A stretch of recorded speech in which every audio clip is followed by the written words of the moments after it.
Hi guys, कैसे हैं आप लोग। तो आज हम बात करेंगे वाल्व टाइमिंग डायग्राम के बारे में। ये हमारे पास एक 4 स्ट्रोक इंजन का वाल्व टाइमिंग डायग्राम है। इस डायग्राम में हमें पता चलता है कि हर स्ट्रोक में वाल्व की पोजीशन क्या रहती है, किस समय वो ओपन होता है, किस समय वाल्व क्लोज रहता है।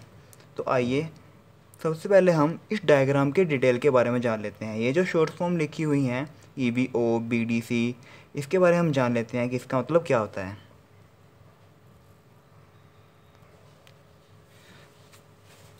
तो फर्स्टली हमारे पास आता है TDC। TDC आप लोग सभी दोस्तों को पता ही होगा कि इसका मतलब टॉप डेड सेंटर होता है। और हमारे पास ये आता है BTDC, मतलब कि बिफोर टॉप डेड सेंटर, मतलब कि टॉप डेड सेंटर पर पहुंचने से पहले। और इसके बाद हमारे पास आता है ATDC, मतलब कि आफ्टर टॉप डेड सेंटर, मतलब टॉप डेड सेंटर पर पहुंचने के बाद। और इसके बाद आता है BDC, मतलब बॉटम डेड सेंटर। और BBDC मतलब बिफोर बॉटम डेड सेंटर, मतलब बॉटम डेड सेंटर पर पहुंचने से पहले। और उसके बाद ABDC मतलब आफ्टर बॉटम डेड सेंटर, मतलब बॉटम डेड सेंटर पर पहुंचने के बाद।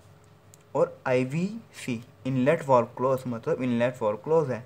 और IVO inlet valve open, inlet valve open है। और EVO एग्जॉस्ट वाल्व ओपन, मतलब एग्जॉस्ट वाल्व ओपन है।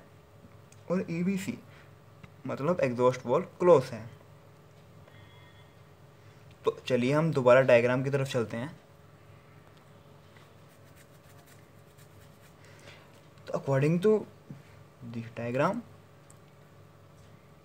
फर्स्टली इनलेट वाल्व ओपन रहता है सक्शन स्ट्रोक में।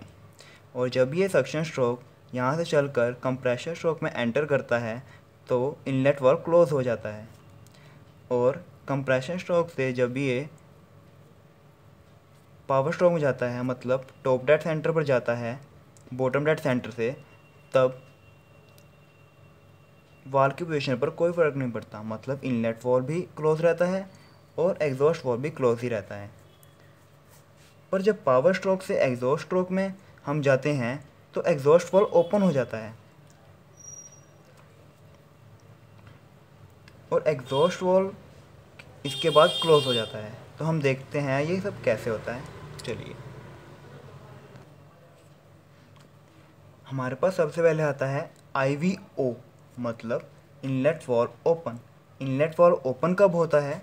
इनलेट वाल्व ओपन होता है 20 डिग्री पर बिफोर टॉप डेड सेंटर, मतलब कि टॉप डेड सेंटर पर पहुंचने से पहले ही, मतलब टॉप डेड सेंटर पर पहुंचने से पहले ही 20 डिग्री पर जो इनलेट वाल्व है वो ओपन हो जाता है। एग्जैक्ट वो टॉप डेड सेंटर पर ओपन नहीं होता, मतलब वो 20 डिग्री पहले ही ओपन होता है। और सेकेंडली हमारे पास आता है इनलेट वाल्व क्लोज, मतलब IVC। IVC मतलब इनलेट वाल्व क्लोज कब होता है? इनलेट वाल्व क्लोज होता है 35 डिग्री पर आफ्टर बॉटम डेड सेंटर, मतलब बॉटम डेड सेंटर को क्रॉस करने के 35 डिग्री बाद हमारे पास जो इनलेट वाल्व है वो क्लोज होता है।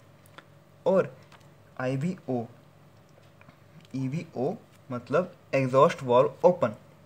एग्जॉस्ट वाल्व ओपन कब होता है? 35 डिग्री पर बिफोर बॉटम डेड सेंटर। 35 जो एग्जॉस्ट वाल्व जो हमारा ओपन होता है वो बॉटम डेड सेंटर पर पहुंचने से 35 डिग्री पहले ओपन होता है। बिल्कुल बॉटम डेड सेंटर पर एग्जैक्ट पॉइंट पर वो ओपन नहीं होता, वो 35 डिग्री पहले ओपन होता है। और एट द लास्ट हमारे पास आता है EVC। EVC में मतलब exhaust valve close. Exhaust valve जो क्लोज होता है वो 10 degree after top dead centre पर होता है, मतलब कि टॉप डेड सेंटर के 10 डिग्री चलने के बाद हमारे पास एग्जॉस्ट वाल्व वो क्लोज होता है। तो हम इसी चीज़ को अगर हम डायग्राम में समझने की कोशिश करें तो वो इस तरह होगा। देखिए, तो मैंने अभी आपको बताया इनलेट वाल्व ओपन होता है टॉप डेड सेंटर पर 20 डिग्री पहुंचने से पहले। तो ये देखिए इनलेट वाल्व यहाँ पर 20 डिग्री पहले ही ओपन हो गया। और जब ये साइकिल यहाँ से चलकर बॉटम डेड सेंटर पर आया तो यहाँ पर इनलेट वाल्व क्लोज नहीं हुआ। ये इनलेट वाल्व 35 डिग्री आगे ट्रैवल किया तो इसके बाद वो क्लोज हुआ। ओके, तो यहाँ से ये साइकिल दोबारा चलता है कंप्रेशन स्ट्रोक में। कंप्रेशन स्ट्रोक से जब ये बॉटम डेड सेंटर दोबारा टॉप डेड सेंटर पर आता है, तब इसके वाल्व की पोजीशन पर कुछ फ़र्क नहीं पड़ता। पर जब ये साइकिल टीडीसी से दोबारा बीडीसी पर आता है, तब जो एग्जॉस्ट वॉल है हमारा, वो बॉटम डेड सेंटर पर पहुंचने से पहले ही ओपन हो जाता है। आपको मैंने अभी बताया ये भी 35 डिग्री पहले ही ओपन हो जाता है। ये देखिए 35 डिग्री पहले ही वो ये एग्जॉस्ट वॉल ओपन हो गया। और जब ये ट्रैवल करता है एग्जॉस्ट स्ट्रोक आगे, तो ये एग्जॉस्ट टीडीसी पर जाकर क्लोज नहीं होता, ये 10 डिग्री आगे ट्रैवल करता है और उसके बाद ये क्लोज होता है। अभी मैंने आपको बताया। और इस पोजीशन पर जब ये साइकिल बार बार चलता है इस पोजीशन पर आकर, तब एक ऐसी पोजीशन भी आती है जब इनलेट वॉल और एग्जॉस्ट वॉल दोनों ही थोड़े थोड़े खुले रहते हैं। तो इस पोजीशन को हम कहते हैं वॉल ओवरलैपिंग। रिमेन हमारे पास both wall are open together for short time period, it is called wall overlapping। मतलब दोनों वाल ओवरलैपिंग का मतलब होता है कि दोनों वॉल थोड़े थोड़े खुले हैं। जिस पोजीशन पर ये वॉल दोनों थोड़े थोड़े खुले रहते हैं, तो इसे वॉल ओवरलैपिंग भी कहते हैं। और वॉल ओवरलैपिंग को डांसिंग पीरियड ऑफ ओवरलैप भी कहा जाता है। ये बहुत इंपॉर्टेंट बात है, ये क्वेश्चन कई एग्ज़ाम में भी आता है कि वॉल ओवरलैपिंग को दूसरे किस नाम से जाना जाता है, तो इसका दूसरा नाम है डांसिंग पीरियड ऑफ ओवरलैप।